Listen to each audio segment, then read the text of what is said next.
لوگ پوچھتے ہیں کیا اسلام سچا ہے؟ تو سنو، قرآن کوئی عام کتاب نہیں، یہ اللہ کا کلام ہے۔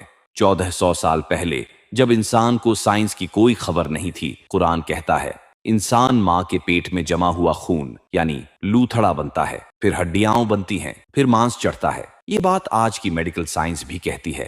یہ بات ہے سورہ مومنون آیت نمبر 12 سے 14 تک۔